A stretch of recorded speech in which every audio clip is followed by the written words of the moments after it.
हुकूमत ने कोई कोशिश नहीं की कि गिरते हुए जो रिजर्व्स हैं उनको बढ़ाने की कोशिश करें, तमाशा देखते रहे। चलिए सब कुछ हो गया, लेकिन अब सवाल ये पैदा होता है कि खुलेआम यहाँ से स्मगलिंग हो रही है। सब्सक्राइब करें और बेल दबाएं ताकि कोई खबर रह न जाए।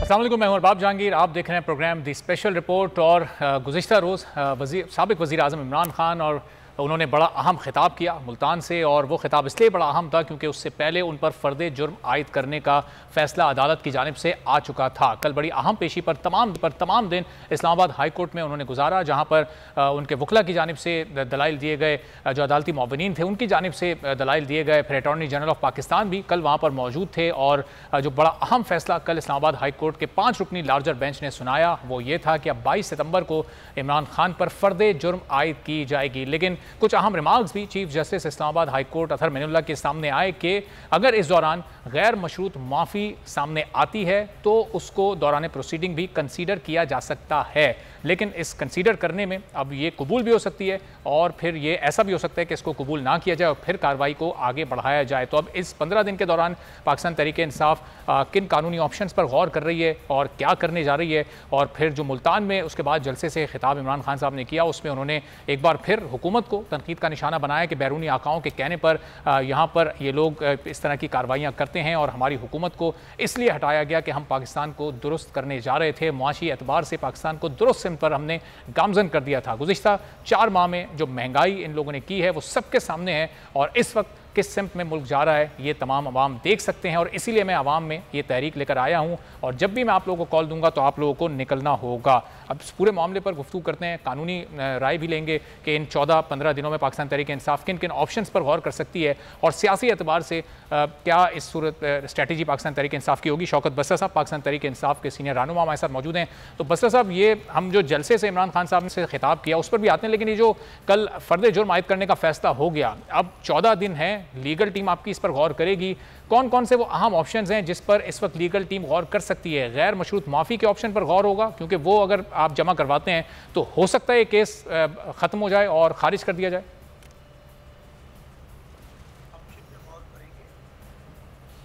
अरबाब, हम हर ऑप्शन पे गौर कर रहे हैं और करेंगे।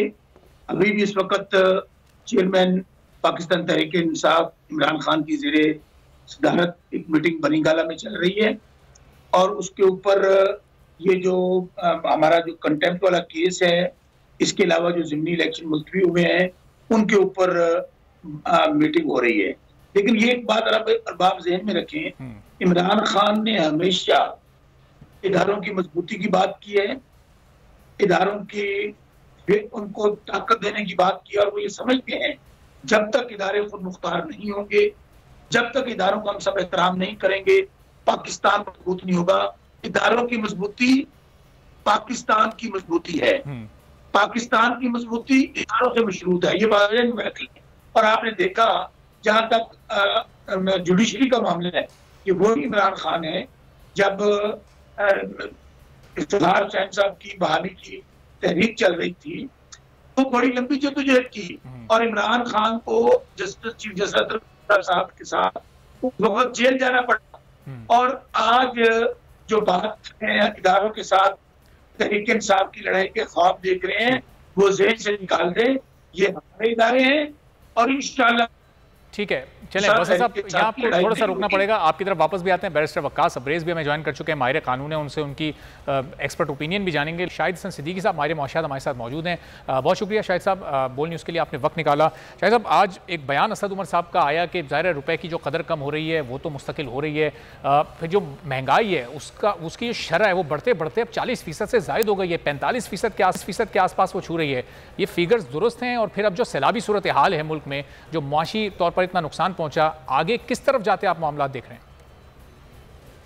देखिए, बात ये थी कि इस वक्त जो पाकिस्तान में महंगाई है पिछले 3 महीनों में वो तमाम रिकॉर्ड तोड़ रही है, जून जुलाई और अगस्त। और दूसरी बात ये कि रुपए की कदर जिस तरह से गिर रही है, ये तो बड़ा पुरस्कार मिस्टीरियस लगता है। ये आम हालात में इतना गिरने का जवाब इसलिए नहीं है कि हमारे तो मिफ्ता इस्माइल साहब और एहसन इकबाल साहब कहते थे कि जनाब जिस वक्त जो है वो IMF का ऐसा मिल जाएगा तो उसके बाद डॉलर जो है वो रुपए की कदर बेहतर हो जाएगी। लेकिन उसके बाद भी किस्त मिली है, उसके बाद भी 10 रुपया गिर चुका है। बड़ा वाज़ेह है कि और इसमें जो है पहले सट्टेबाजी हो रही थी, स्टेट बैंक खामोश तमाशाई बना बैठा हुआ था। उसने कोई कोशिश नहीं की कि बैंकों को बुला के बात करे, एक्सचेंज कंपनीज को बुला के बात करे। हुकूमत ने कोई कोशिश नहीं की कि गिरते हुए जो रिजर्व्स हैं उनको बढ़ाने की कोशिश करें, तमाशा देखते रहे। चलिए सब कुछ हो गया, लेकिन अब सवाल ये पैदा होता है कि खुलेआम यहाँ से स्मगलिंग हो रही है। भारत जो है वो डॉलर खरीद रहा है अफगानिस्तान में पाकिस्तान को नुकसान पहुंचाने के लिए। उसको जरूरत है, डॉलर बहुत है, लेकिन जो हुकूमत स्टेट बैंक को नजर नहीं आ रहा कि खुली मार्केट में कोई 8 से 10 रुपए का फर्क है। पाकिस्तान में जो रेट है और पेशावर में जो रेट है उसमें बहुत फर्क है। यहाँ से डॉलर जो है जा रहे हैं पेशावर, वहां से जा रहे हैं अफगानिस्तान, भारत खरीद रहा है, ईरान जा रहे हैं। तो ये स्मगलिंग हो रही, हम तो इसको भी नहीं रोक रहे। तो ये जो तमाशा हो रहा है, ना हम अपने रिजल्ट बेहतर करने की कोशिश कर रहे हैं, ना हम अपने माशी अशारिये बेहतर शाहिद साहब, जैसे आपने भी कहा कि हमें तो मिफ्ता साहब ने, एहसान इकबाल साहब ने बताया था कि जैसे IMF की किस्त आएगी, उनसे मामला तय पा जाएंगे तो डॉलर की कीमत में एक बड़ी वाज़ेह कमी आएगी, लेकिन वो कमी देखने में नहीं आई। तो इसकी वजह यही स्मगलिंग है जो आप बता रहे हैं। हुकूमत को क्यों ये नजर नहीं आ रही और इसको रोकने की कोशिश क्यों नहीं कर रही है? देखिए, बात ये थी कि हुकूमत को सब कुछ पता है, वो बेवकूफ़ नहीं है। वो यहाँ तो अशराफिया की मईशत चल रही है, अशराफिया की मईशत है, उन्हीं के सारे हुकूमत चल रही है, उन्हीं की सपोर्ट से चल रही है। खुलेआम ये कुछ हो रहा है। देखिए 8 से 10 रुपए का अगर आज फ़र्क है पेशावर जो यहाँ पर खुली मंडी में, तो ये किसको नज़र नहीं आ रहा, इतना बड़ा क्यों है? क्या ये किस्त मेरे मुल्क को जब मिली IMF से, उसके बाद से 10 रुपए गिर गए 8-9 दिन के अंदर। तो ये जो कुछ हो रहा है ये तो लूटमार हो रही है। जब इससे पहले बैंकों ने मुनाफा कमाया, एक्सचेंज कंपनी से कमाया, सट्टेबाजों ने कमाया, सबको पता था। स्टेट बैंक तमाशा देखता रहा। क्या स्टेट बैंक ने कोई मीटिंग की थी? क्या स्टेट बैंक ने कोई बैंकों को धमकी आमेज खत लिखा था एक्सचेंज कंपनीज को हम एक्शन लेंगे, जो माजी में होता रहा? और अब फिर वही तमाशा हो रहा है। बिल्कुल। तो शायद साहब, एक तरफ तो हुकूमत इस स्मगलिंग को नहीं रोक पा रही, फिर जो सैलाब ने मईशत को नुकसान पहुंचाया है, अब हम हर मुल्क से रब्ता करके उनसे इमदाद मांग रहे हैं। अक़वाम मुत्तहिदा से हम अपील कर रहे हैं कि जी आप जाएं, एक इंटरनेशनल डोनर्स कॉन्फ्रेंस कराएं। ये जितना बड़ा नुकसान है, ये किसी इंटरनेशनल डोनर्स कॉन्फ्रेंस से या बाहर से आई हुई इमदाद से लगता है आपको पूरा हो जाएगा? भाई साहब देखिए, आप एक नुक्ता अहम उठा रहे हैं। जो हमने देखा था 2010 में और जो हमने देखा था 2005 में, इन दो चीज़ों में और आज जो हम देख रहे हैं, बेशक पाकिस्तान के लोग खुमदाद दे रहे हैं। मैंने तो ये देखा है, वो जो लोग गरीब खुद जो उनको मदद की ज़रूरत है वो भी जो है कंट्रीब्यूट कर रहे हैं, इदारे भी कंट्रीब्यूट कर रहे हैं, अफवाज पाकिस्तान भी कंट्रीब्यूट कर रही हैं, सब कुछ हो रहा है और बाहर से भी मदद आ रही है। ठीक है, कर लें। तो रेस्क्यू भी अभी तक कोई 12% लोगों को हमने रेस्क्यू और रिलीफ प्रोवाइड किया है अभी तक। सिर्फ मुमकिन है ज़्यादा कर दें, मगर जो मुझे ख़तरा बिल्कुल वाज़े तौर पर नज़र आ रहा है कि रेस्क्यू और रिलीफ के बाद जब रिहेबिलिटेशन का मसला आएगा तो फिर नए नए मसाइल सामने आ जाएंगे और नए नए पॉलिटिकल डिस्कशन शुरू हो जाएंगे, चोर डाकू शुरू हो जाएगा, अदालतों के मामला जो है डिस्कस होने शुरू हो जाएंगे और ये जो रिहेबिलिटेशन है ये फिर पीछे चला जाएगा। ये है खौफनाक चीज़। एक दूसरे के जो कुछ नुकसान गलत पॉलिसी से हो गया, जो हमारे इस वक्त देखिए मेरे मुल्क के में जो महंगाई है वो भारत से 3 गुना ज्यादा क्यों है और बांग्लादेश से? मैं तो एक सवाल पूछना चाहता हूँ। ये जून में भी थी जबकि सैलाब का इतना इम्पैक्ट नहीं था। क्या बांग्लादेश से 3 गुना महंगाई मेरे मुल्क में क्यों थी जब सैलाब का इम्पैक्ट नहीं था? बांग्लादेश के मुकाबले में मेरा ग्रोथ रेट कम क्यों है? क्या किस चीज में हम पीछे हैं? देखिए, इस वाज़ेह तौर पर नजर आ रहा है अशराफिया की मईशत है, मुल्की अशराफिया एक है, एक बैरूनी अशराफिया है, दोनों का गठजोड़ है और हम जो है वो मईशत को स्लो कर रहे हैं, महंगाई को बढ़ा रहे हैं, ताकतवर तबकों को नवाज रहे हैं, खुलेआम स्मगलिंग भी हो रही है और जो है वो तरक्याती खर्चात में कटौती भी हो रही है। सब कुछ हो रहा है, टैक्सों की वसूली हो नहीं रही है, फॉरेन डायरेक्ट इन्वेस्टमेंट जो है वो कम हो रहा है। आप देखिए कि बांग्लादेश ने तो शाहिद साहब, ये तो वो तमाम इशूज़ आप गिनवा रहे हैं जो हम इमरान खान के दौरे हुकूमत में भी डिस्कस किया करते थे। ये मिफ्ता इस्माइल साहब तो ये बताते थे कि हम आएंगे और ये तमाम चीज़ें सब बेहतर हो जाएंगी। हम तो इससे पहले भी हम करके दिखा चुके हैं। तो वो उनका ट्रैक रिकॉर्ड कहाँ गया? ये 4 महीने में क्यों मामला नहीं संभाले जा रहे? ये जो अभी सैलाब ज़दगान की वजह से जो जितनी इस वक्त मुल्क की मईशत को नुकसान हुआ है, ये नुकसान कैसे पूरा करेंगे? ये कोई $1.5 करोड़ अक़वाम मुत्तहिदा ने ऐलान कर दिया, यहाँ तो अरबों डॉलर्स की ज़रूरत है इस वक्त। बिलाशुबा। देखिए, मैं आपसे एक बात कहना चाहता हूँ। पाकिस्तान में आप देखिए ना, आप उन लोगों में से हैं जो इकोनॉमिक्स को बहुत डीपली डिस्कस करते रहे हैं। हमारे यहाँ ये होता था कि एक्सपोर्ट और इंपोर्ट का जो फ़र्क है उसको ट्रेड डेफिसिट कहते हैं, और हुकूमतें ये कहा करती थी हमें इसको कम करना है। 9/11 जब हुआ था तो कोई $2 अरब का ट्रेड डेफिसिट था। 30 जून 2022 को $48 बिलियन का ट्रेड डेफिसिट हुआ, जो पिछले साल की इसी मुद्दत से तकरीबन $17 अरब ज़्यादा था। अब इसमें हमें कम करना था एक दो तरीके से। एक तो ये कि बरामदात 71 बढ़ा सकते थे, लेकिन जो गैर ज़रूरी इंपोर्ट्स $80 अरब की हो गई थी, कोई $24 अरब का इजाफा हुआ था एक साल में, इसको बड़ी तेज़ी से कम करना था। लेकिन इंपोर्ट का जो लॉबी थी या माफिया आप भी कह लें, उसमें वो हुकूमत पर असरअंदाज हो गई। मिफ्ता साहब ने एक ऐसी चीज़ कही है जिसको मैं ये रिकॉर्ड पे कहना चाहता हूँ कि पाकिस्तान की पीठ में उन्होंने छुरा घोंपने की कोशिश की है। क्या बात कर रहे हैं वो? कहते हैं कि जनाब अगर $80 अरब की हमारी इंपोर्ट्स है और $32 अरब का हमारा एक्सपोर्ट है, तो $48 अरब का जो तिजारती खसारा है, हम इसको 48 नहीं मानते।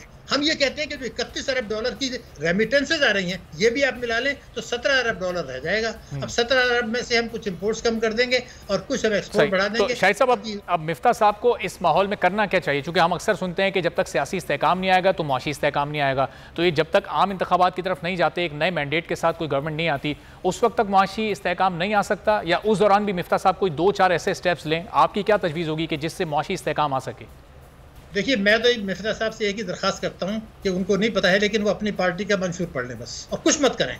अपनी पार्टी का मंशूर पढ़ लें, उसमें ये लिखा हुआ है कि जो तरसीलात हैं वो मुल्की सरमायाकारी के लिए इस्तेमाल होंगी ताकि ग्रोथ हो। वो कहते नहीं हम तिजारती खसारी के लिए होंगी।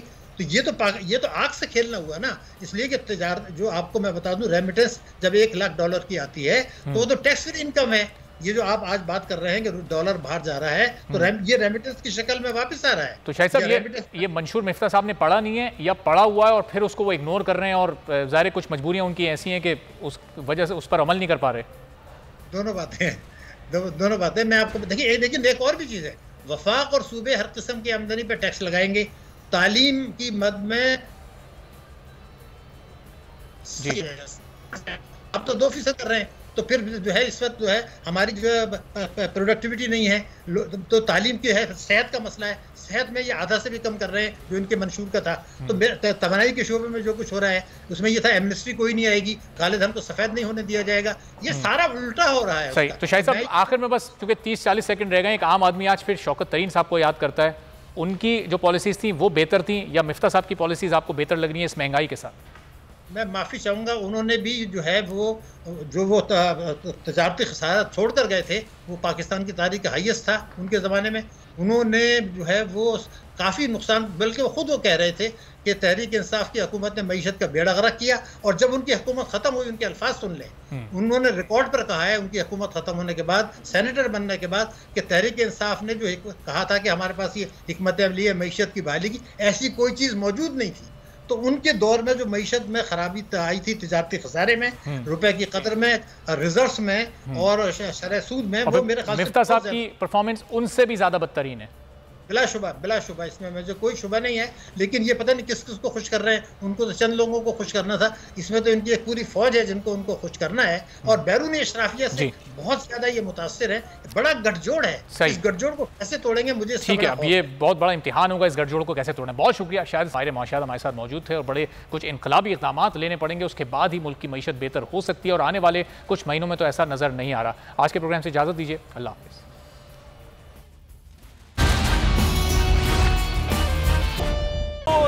एक बार फिर नंबर 1। सब्सक्राइब करें और बेल दबाएं ताकि कोई खबर रह न जाए।